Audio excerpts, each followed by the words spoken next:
안녕하십니까. 네, 이동윤입니다. 제가 여기에 교수님도 계시지만 공부 기간이 너무 짧아서 나와도 되나 안 그래도 계속 제가 간증을 하면 되지 안 하면 안 되겠냐 계속 이야기 드렸거든요. 저는 공부 기간은 작년 8월 12일 날 여기 정식 코스를 밟은 게 아니고 동영상 강의를 제가 8월 12일부터 6개월 과정을 해서 서술, 용어, 특강까지 한 2개월을 듣고 바로 모의고사 레벨 1으로 10월 달부터 해서 한 12주, 11번 시험을 쳤거든요. 왜냐면 요번에 마지막 해가 좀 시간이 길어서 교수님이 아마 제가 11번 시험을 치면서 좀 많이 느꼈습니다. 시험 치면서. 교수님이 첨삭도 해주시고 그런 것 때문에 좀 다른 정규 과정을 제가 밟은 게 아니고 실제로 동영상 강의를 들으면서 혼자 공부하다 보니까 제가 누구한테 물어볼 그것도 없고 그냥 계속 반복했습니다. 저는 서술만 한 5번 사이클로 계속 본 것 같아요. 한 2달 동안 서술 한 5번, 용어 1번. 특이하게 제가 특강을 한 6번 봤습니다. 왜냐하면 제가 이걸 혼자 공부하다 보니까 원장님이 아이템을 냄새나게 써라. 이게 이해가 안 되는 거예요. 혼자 이렇게 정규반에 와서 물어볼 사람도 없고 그래서 다소 약방에 감초, 양보다도 질보다도 양을 많이 써라. 그다음 비빔밥의 원리, 이 차별화, 요 5개 가지고 요거 이해가 안 돼서 제가 한 5번 이상을 봤습니다. 특강을 5번 이상을 딱 보다 보니까 모의고사 와서 처음에 첫째 주는 시험 안 치고 2주차부터 시험을 치지 않습니까? 첫 시험이 제가 용어 시험이 표준관이 시험이었는데 지금도 기억이 나는 게 정의 한 2줄 적고 그림 그리다가 더 이상 적을 게 없습니다. 아무것도 못 적었습니다. 그러니까 교수님이 보시고 이래 적으면 안 됩니다. 첨삭을 다 해주시더라고요. 그러면서 지금도 기억나는 게 제가 표준관 시험 그렇게 많이 했는데도 못 적는 거예요. 제가 현장 경험은 한 25년이 되는데 너무 쪽팔리 자존심이 좀 상하고 그래서 그날부터 제가 집에 가서 그냥 용어 책을 그냥 계속 봤어요. 그냥 쓰지 않고 정의, 얘기 안 돼요. 1번, 2번만 봤습니다. 정의, 도해.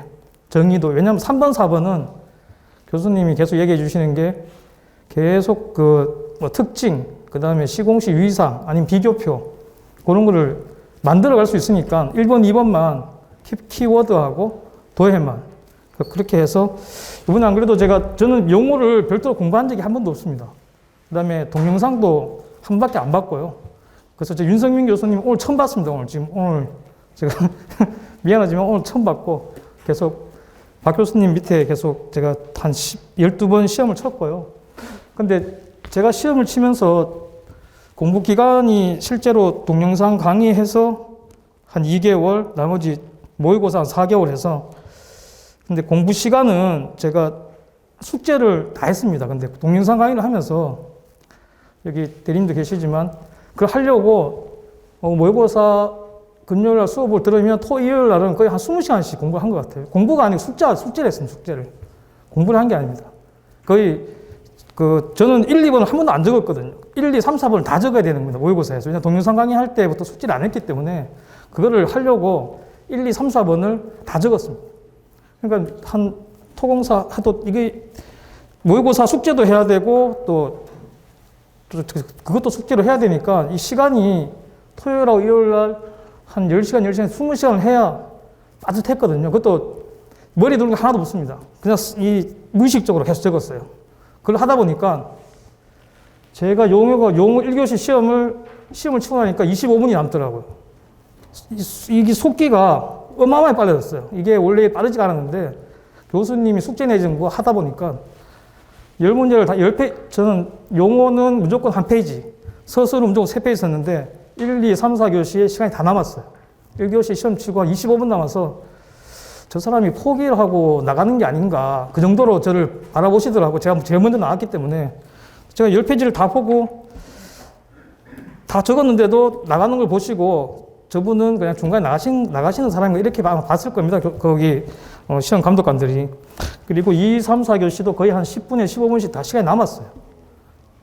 그러니까 그거는 제가 모의고사 12주 하면서 한 20시간씩 토요일, 일요일 날 이 숙제하는 것 때문에 그러니까 숙제가 저는 머리로 들어온 게 아니고 손으로 들어왔습니다.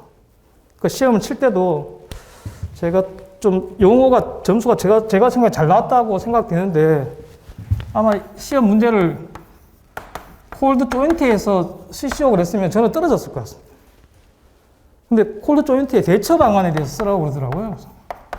저는 왜냐하면 1번, 2번밖에 안 봤거든요. 그래서 3번은 무조건 저는 특징 아니면 비교표밖에 못 적는데 거꾸로 대처 방안을 쓰라고 그러니까 1번은 이제 정의를 적고 저희가 뭐 알고 있는 게 있지 않습니까? 뭐 25도씨 뭐 초과하고 2시간 뭐 이해할 때는 2.5시간. 그래서 뭐 1차가 안 되고 뭐 누수 이 정도는 이제 장판지를 다 외웠으니까 당연히 되는 거고요.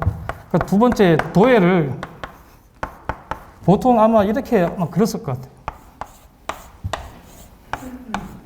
이런 식으로 해서 이런 식으로 뭐 콜드 조인트 그래서 여기는 뭐 슬라브 그다음에 기둥 해서 여기 콜드 조인트 하고 이런 저는 이렇게 안 그렸어요. 어떻게 그렸냐면 3D로 그렸습니다. 그냥 원래 그려놓고 그냥 이렇게 껐습니다. 이렇게.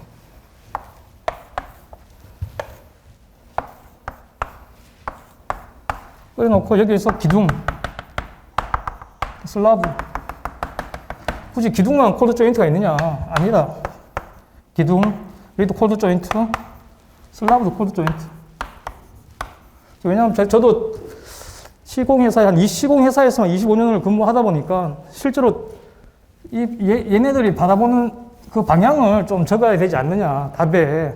그래서 저는 이 그림하고 요 그림만 봐도 이 그림에서 제가 21점인가 아마 받았어요. 근데 이게 콜드 조인트에서 쓰시오 그러면 저는 공부한 양이 얼마 안 되기 때문에 분명히 그냥 뭐 여러 개 적었겠지만 정의, 도해, 뭐 특징, 그 다음에 비교표. 특히 그리고 비교표는 말도 안 되는 비교표도 다 적었습니다. 하여튼 저 용어에 나오는 거 사전조사 아니면 사후조사 이런 식으로 그 다음에 콜드 조인트, 익스펜 조인트 한 줄이라도 다 적었어요. 비교표는. 그러니까 최소 19점 이상 나옵니다. 제일 좋은 게 당연히 정의는 다 장판 위였으면 될 거고 도해하고 비교표는 좀 차별화를 좀 시켰지 않나. 그래서 제가 점수가 용어 공부는 솔직히 별도로 한 게 없거든요. 근데 이번 시험이 저한테 좀 도움이 됐던 게 용어 1교시가 저는 문제지를 딱 보고 이게 용어인지 서술인지 헷갈렸습니다. 제가 이제까지 교수님 배운 게 콜드 조인트면 콜드 조인트만 쓰면 되는데 이렇게 대처 방안 다 이게 뒤에 뭐 붙어 있어요. 그래서 이거는 저한테 더 이로웠던 것 같습니다. 저는 이런 식으로 뒤에다 뭘 붙여주면 쓰기가 더 편했습니다. 그리고 서술에서도 요번에 물어보는 게 많았지 않습니까? 뭐 철골 공사에서 뭐 세우기, 뭐 레아 피버, 그다음 순서 그걸 주니까 저는 아이템을 잡기가 더 편했어요. 이번부터 쓰기가. 그래서 용어는 이런 식으로 해서 제가 좀 점수를 좀 받은 것 같고요. 서술에서도 보시면 제가 한 75점에서 한 45점이 60점인데 45점 이상 받은 게 제가 모르는 문제에서 45점 이상 받았습니다. 그러니까 탄소 섬유 시트 보강 방법. 솔직히 제가 그 아는 탄소 섬유 시트 아는 게 그냥 불에 약하다. 그 다음에 좀 불규칙한 굴곡면의 차근 콘크리트 공사에서 보수공법을 용어 2개밖에 아는 게 없어요. 근데 제가 이걸 골랐어요. 왜냐하면 또 다른 걸 모르기 때문에. 근데 여기에서 거의 한 45점 이상이 나왔어요. 근데 뭐냐 그러면 저는 거기 시공 순서를 적으라 그러면 저는 방수공사 시공 순서 적었습니다. 방수공사. 바탕 정리. 뭐든지 모든 공법이 바탕 정리도 시작하거든요. 그래서 바탕 정리해서 그다음에 본드 부착 이런 식으로 해서 와서 쭉 돌아서 마지막 양생. 제가 적으면서도 좀 우스웠는데 누가 보더라도 이 사람은 했는 것처럼 막 적었거든요. 사이에다가 그 기일 준수 이런 식으로 막 만들었습니다. 요 표만 적은 게 아니고 교수님이 항상 도해를 그리면 옆에 설명을 적으라 그래가지고 이런 식으로 다 옆에 사이사이에 마감 양생 여기도 양생 기간 준수 하고 나머지 여기 홀드 포인트 이렇게 홀드 포인트 지점 검측 지점 이런 거를 좀 말도 안 되지만 이런 식으로 제가 시공을 한 번도 안 해봤거든요. 25년 했지만 탄소 섬유 한 번도 안 했는데도 그렇다고 용어에서 본 적이 없습니다. 본 적이 없는데 저기 적었어요. 그러니까 46점인가 47점 나왔어. 근데 중요한 거는 제가 철골에 세우게 하고 내화피복, 조적벽체 균열 원인은 장판지에서 제가 항상 외웠지 않습니까? 그러니까 그걸 다 적었어요. 점수가 안 나온 거예요.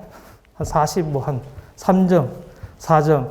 그래서 이번에 시험 좀 느낀 게 어차피 장판지는 당연히 외워서 베이스가 있어야 되지만 물어보는 것보다도 좀 남들이 안 쓰는 그런 걸 좀 적으면 답이 좀 틀려지지 않을까.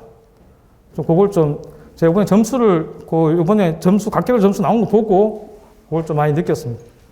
그러니까 시험에서 물어보는 거 위주로만 뭐 시공 순서 시험 방법 있다고 그대로 적으면 점수가 제가 보기에는 한 100점 만점이면 한 60점 미만으로 나올 것 같아요. 근데 거기에다가 뭐 엑스트라 다른 걸 적으라는 게 아니고 좀 중간중간에 좀 이런 식으로 현장에서 뭐 홀드 포인트, 그 다음에 여기 뭐 아니지만 뭐 테스트 한 개 했으면 뭐 한 개 하고 부착 테스트. 솔직히 저도 안 해봤지만 했을 것 같아요. 그 시트를 붙여놓고 얘가 잘못했는지 뭐 테스트 할 거 아닙니까? 그래 적었습니다. 부착 테스트 검사. 이런 식으로 중간중간 적었어요. 그러니까 저의 장점은 아까도 얘기해드렸지만 빠릅니다, 이게. 제가 모의고사 12번 시험 치면서 용어 보통 4개 주시면 2개를 시험 치잖아요. 뽑아서. 시험을 치면 시간이 남았어요. 20분 주시면 보통 한 12분 이러면 끝났습니다. 12분에 13분. 그냥 적었습니다. 아무 생각 없이. 그것도 교수님 덕분이에요. 제가 서술을 예전에 이래 돌면서 첨삭해 주시다가 개회에 막혀서 이래 계속 머물러 있었거든요. 교수님이 거기서 왜 막히냐, 개회에서. 그냥 아무거나 쓰면 되는데 거기에서 좀 이래 많은 도움을 주셔가지고 제가 개회하고 결론은 아무거나 적었습니다. 결론은 지금 서술에 여기 보이시지만 결론 거의 한 줄이에요, 한 줄이요. 저는 남들만큼 많이 안 적었습니다. 왜냐하면 3페이지 거의 끝줄에 결론이 걸렸었어요. 개요 그냥 막 적었습니다. 그냥 철골공사였으면 철골공사, 뭐 철근 콘크리트 공사에 비해서 철골공사가 가격이 뭐 고가다 이런 식으로 그냥 아무거나 막 적었어요. 개요하고 결론은. 그러니까 누구 맘대로 뒤에다가 뭐 하나씩 만들어서 예전에 교수님 얘기했지만 제가 그럴 정도 시간이 없었거든요. 공부 시간이 짧아서.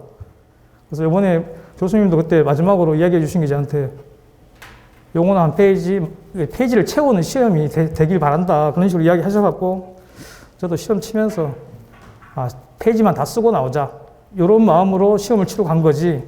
그리고 저는 이게 첫 시험이에요. 126회가. 그 전에 저는 기술사는 점심 먹고 시험 집에 가는 줄 알았습니다. 한 번도 시험 쳐본 적이 없어요, 저는. 그래서 저는 그것도 하고 나서 알았습니다. 점심 먹고 가야 된다. 점심을 싸고 가야 된다는 거예요. 그 정도로 제가 아무것도 몰랐거든요. 왜냐하면 저희 직원들이, 제가 현장에서 현장 소장을 하고 있는데, 저희 직원들이 지금 기술사 공부를 많이 해요. 그래서 저는 항상 직원들한테 뭐 시키면, 이제 도면으로 그려오라 그러거든요. 말로 하지 말고 좀 도면을, 단면을 좀 그리고, 이런 걸 좀 많이 시킵니다, 현장에서. 그러니까 그런 게 좀 계속 보다 보니까 아무래도 좀 남들 2D로 적는 걸 좀 3D로 적고 싶고, 근데 그렇게 어려운 게 아니거든요. 몇 선만 적으면 남들보다 좀 약간 차별화가 되니까 그런 것 때문에 제가 점수가 좀 더 잘 나왔지 않나. 나머지 뭐 공부 방법이나 이런 것들 앞에 분이 다 얘기해 주셔가지고 저는 뭐 이런 식으로 답안을 적으니까 뭐 60점 깎아서 넘었지만 그래도 참 아마 이번에 시험 못했으면 아마 다음에도 시험이 떨어졌을 것 같습니다. 네. 뭐 질문 있으십니까? 예. 아까 토요일, 예. 시간수는 20시간 하셨다고 예, 하셨는데 예. 아무래도 이제 현장 소장님이시다 보니까 예, 예. 실무를 안 하시니까 예, 예. 주중에도 좀 시간이 좀 되셨나요? 그건 아닙니다. 첫 번째 시험에 요즘 그 중대재해법 때문에 사무실 앉아 있으면 가시방석입니다. 마음은 사무실에 있지만 요즘 뭐 아시다시피 중대재해법 때문에 현장 그 페트롤도 많이 돌고 또 요즘 저 뭐 광주 사고 이후로 점검이란 점검은 현장에 계시다면 다 알지 않습니까? 점검이 너무 많습니다. 그럼 제가 현장을 사무실에 앉아 있을 수가 없어요. 그래서 요즘은. 그나마 제가 좀 다행인 게 제가 지금 탑방 공법을 하고 있는데 지금 땅을 이제 파면서 1층 바닥을 다 제가 원래 전공이 초고층하고 탑다운이 전공인데 이번 서술답에서 초고층을 점수 형편없게 나왔어요. 제가 초고층만 10년 했습니다. 50층 이상만. 그래서 했는데 초고층 모르겠어요. 제가 생각하는 것도 틀릴 수 답안이 틀릴 수 있겠지만 그래서 하여튼 원하시는 좀 차별화를 약간 두는 게 책에 나오는 것보다도 교수님이 이야기하시는 아이템, 제일 큰 게 아이템이 냄새나게 좀 써라. 좀 뒤에다 말을 좀 더 붙이라는 거죠. 아이템에다가. 좀 길게 공백을 좀 많이 남겨주지 말고 저는 최대한 좀 빡빡하게 채우려고 했습니다. 근데 서술도 한 페이지에 무조건 그림을 3개 다 넣었어요. 용어 시험 칠 때도 1번 정의, 2번 도해, 끝에 4번이나 5번 비교표 먼저 만들어 놓고 나머지 채웠습니다. 그 다음에 서술도 일단 배치를 해가지고 그림은 무조건 3페이지 이렇게 지그재그로 하든 이렇게 지그재그로 하든 무조건 3페이지 누가 봐도 모르지만 3페이지를 채웠고요. 그 다음에 저는 서브 노트를 안 만들고 대신에 집에 이렇게 포스트잇 아마 여기 형광으로 생겨갖고 이렇게 칸꽂이에 있는 게 있을 거예요. 포스트잇을 얘를 200개를 만들었어요. 만들어서 제가 좀 안방에다가 공부방을 만들었는데 한 3m 정도는 포스트잇이 다 붙어 있습니다. 붙어 있으면 저는 이거를 그냥 공부하다가 좀 힘들면 서서 이렇게 계속 봤어요. 이걸 쓰는 게 아니고 예를 들어서 우리가 여기 다 용어 서브 노트가 아니고 저는 아이템 노트라고 그러거든요. 그래서 만약 예를 들어서 요 유동 화재 하면 우리 그래프 있지 않습니까? 그래서 슬럼프 경과 시간 해서 해서 여기 설명 요 하나가 저는 이렇게 해서 한 300개를 만들었습니다. 왜냐하면 제가 적을 줄 모르니까 하여튼 나오면 나는 300개 있는 내에서 다 쓰겠다 이런 식으로 그림 있는 것만 300개 골랐어요. 처음 계약제도는 없지만 기초공사부터 해서 마항공사까지 그림 있는 용어에서 그림 있는 거는 이런 식으로 다 뽑았습니다. 뽑아서 이렇게 안 쓰려고 그랬어요. 만약 요 문제 나왔다면 아마 약간 이런 식으로 변경을 좀 시켰을 겁니다. 저는 똑같이 안 쓰려고. 그게 아마 저 점수가 좀 많이 나왔지 않나. 왜냐면 요래 똑같이 적으면 다 똑같이 적으실 거 아닙니까, 이렇게. 그럼 점수가 안 나올 것 같아서 좀 다르게 좀 표현하려고 좀 노력을 많이 했습니다. 왜냐면 저는 시간이 남았거든요. 한 25분 이상 남아서. 마지막에는 진짜 할 일이 없어서, 아까도 얘기했지만, 그리다가 이것도 그려놓고 시간이 남아서 더 적었어요. 옆에다가. 이걸 빽빽하게. 슬라브 적고, 뒤에다가 슬라브 균열, 하면서 슬라브 콜드 조인트. 이런 식으로 좀 누가 보더라도 좀 배치를 좀 그런 걸 좀 차별화한 것 같습니다. 네, 시간 관계상. 네. 그렇습니다.